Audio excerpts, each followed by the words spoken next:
Alors, faut-il ou pas redouter une croissance quasi nulle en zone euro au quatrième trimestre? On en parle avec vous, Mathieu Plane. Bonjour Mathieu. Bonjour David. Directeur adjoint du département analyse et prévision un peu partout en Europe du Nord. Il y a une cassure d'ailleurs entre l'Europe du Nord et l'Europe du Sud, mais un peu partout en Europe du Nord essentiellement. Donc, l'Allemagne, on l'a dit, les Pays-Bas, la Belgique, l'Autriche. On a des restrictions sanitaires qui se multiplient depuis plusieurs semaines et on se dit que ces restrictions vont mécaniquement quand même peser et ralentir l'économie dans ces différents pays sur la fin de l'année.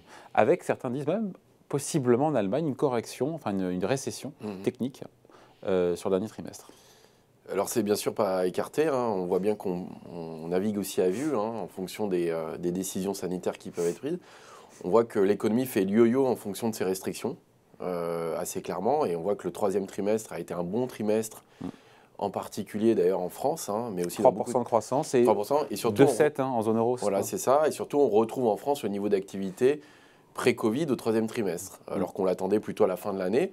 L'Allemagne est un peu en retard encore, un peu plus d'un point en dessous de son niveau pré-Covid. L'Italie a 1,5, l'Espagne va mal globalement. Mais on était sur une logique, et tous les économistes faisaient ça, c'est-à-dire que c'est une amélioration progressive de la situation sanitaire, avec une levée progressive et voire définitive en 2022 des contraintes sanitaires. Mais ça, c'était avant le serrage de vis depuis quasiment un mois. Et donc, forcément, on navigue à vue parce que pour le moment, ça ne change pas radicalement la prévision du quatrième trimestre, parce qu'on voit qu'on a déjà octobre, une grande partie de novembre qui est actée, hein, qui est réalisée. Moi, je pense que ça joue bien sûr sur la fin d'année, mais surtout sur le scénario de 2022. C'est-à-dire qu'on n'est pas du tout dans la même sortie de crise, y compris sur le moyen terme. Et forcément, les pays du Nord, si on prend par exemple l'Allemagne et les Pays-Bas, qui représentent, je crois que c'est à peu près 40% du PIB de la zone euro, forcément, et si on rajoute la Belgique et l'Autriche, on est quasiment à 50% du PIB, ont déjà pris des mesures qui va restrictives. faire ou pas du surplace au quatrième trimestre, ces 50%-là? C'est ce que disent beaucoup d'experts. Il y a des chances, oui, il y a des chances. C'est-à-dire que, oui, il y a des chances, il y a des chances. Donc du coup, ça va peser. Maintenant, il faut voir sur les pays d'Europe du Sud qui sont en rattrapage, notamment l'Espagne. Donc il y a une espèce de combinaison qui est plutôt encore pour favorable. l'instant à l'écart de ce qu'on observe en termes de restrictions sanitaires dans les pays plutôt germanophones, mais après, pendant combien de temps Mais pendant combien de temps? Parce qu'on voit bien que c'est pas hermétique, hein, très clairement. Donc j'ai l'impression que les pays d'Europe du Nord sont une sorte d'indicateur avancé pour le reste de la zone euro. Avec des différences un petit peu, parce que les campagnes de vaccination ne sont pas totalement toutes au même stade, mais il est difficile d'y échapper. Maintenant, c'est quelles mesures on prend et quels effets elles ont sur l'économie. Alors, sachant que, bien sûr, les pouvoirs publics ont appris des différentes crises, et même s'il y a des restrictions à attendre, les gouvernements font en sorte de... Mais par contre, oui, moi je pense... En se disant ça, à chaque nouvelle, finalement, que l'impact économique des différentes vagues, finalement, est à chaque fois un peu moins forte. Oui, mais sauf qu'un serrage de vis a forcément un effet négatif. Alors, un effet mécanique, hein, parce que forcément, on voit sur le tourisme, hein, déjà, je pense qu'il y a déjà des effets sur le tourisme.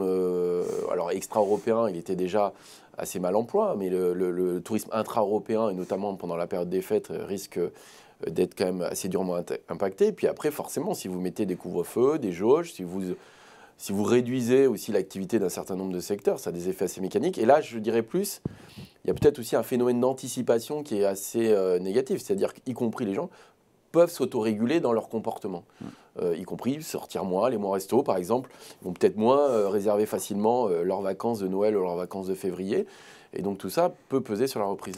Donc au global, Mathieu, en zone euro, sur le quatrième trimestre, alors a priori on devrait éviter la rechute, mais on sera, encore une fois, on n'en sera pas loin, on sera autour de zéro. Disons qu'on attendait, juste pour donner le diagnostic, au troisième trimestre, la zone euro était, je crois que c'est 0,6 points en dessous de son niveau pré-Covid. Donc elle n'était pas très loin d'être revenue au niveau d'avant-crise. La question c'est, la logique était que normalement on le redépassait au quatrième trimestre, ce niveau pré-Covid, donc ça faisait une croissance positive, autour de 1%. Hein. La question c'est, est-ce que les mesures qui ont été prises, on va dire courant novembre, vont amputer de l'ordre d'un point la croissance de la zone euro sur cette année, ce qui est beaucoup quand même, un point. Hein. Un point, ce n'est pas du tout négligeable, sachant que c'est sur la moitié du trimestre et sur une partie de la zone euro. Ouais. Mais par contre, ça va marquer le scénario de 2022 inévitablement. Voilà. Sachant que 0% de croissance au quatrième trimestre en zone euro avec 4% d'inflation, pour le coup, c'est quand même assez problématique. Hein. Oui, alors je pense que, oui, bien sûr, il y a un effet ciseau quand même. Ciseau qui est assez violent, y compris sur les effets du pouvoir d'achat. La question, c'est aussi le retournement conjoncturel. C'est-à-dire quel impact ça peut avoir sur l'investissement, quel impact ça peut avoir sur la consommation et sur l'inflation. C'est-à-dire que l'effet un peu double sur l'inflation, il est compliqué parce que à la fois on voit que ça désorganise les chaînes de production. Et donc, si typiquement en Chine, on a des mesures sanitaires restrictives ou dans d'autres pays producteurs importants, ça peut être inflationniste. Ouais. En revanche, on le voit sur les prix des matières premières, c'est plutôt désinflationniste parce qu'on a une demande mondiale qui baisse. On l'a vu avec les prix du baril.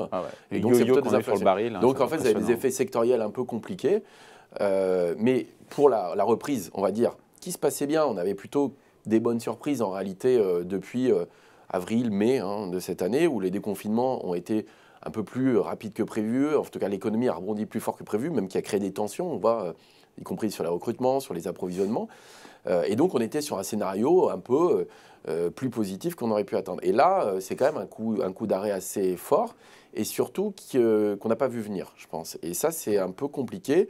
Et sur nous, ça remet en question les évolutions à moyen terme même des économies. C'est-à-dire, est-ce que finalement, il va falloir revoir nos scénarios, dire finalement, ce n'est pas 2022 la sortie de crise, ça peut être 23, 24, on ne sait pas trop. Et en tout cas, comment l'économie s'adapte à tout ça. Ouais, on parle beaucoup de la zone euro, évidemment, mais aussi de la France. Quand on interroge les différents économistes, ils paraissent assez sereins sur cette conjoncture française, malgré les incertitudes, notamment liées aux variants Omicron et aussi à la vague montante en Europe. Bruno Le Maire qui nous redit ce matin ce qu'il a déjà dit vendredi et jeudi, à savoir qu'il n'est pas inquiet, il n'est pas préoccupé pour la croissance française. La Banque de France aussi ce matin nous dit que le variant Omicron ne devrait pas modifier ses prévisions économiques. On reste donc sur ce scénario de 6,6-7% de croissance pour la France cette année, 4% pour 2022.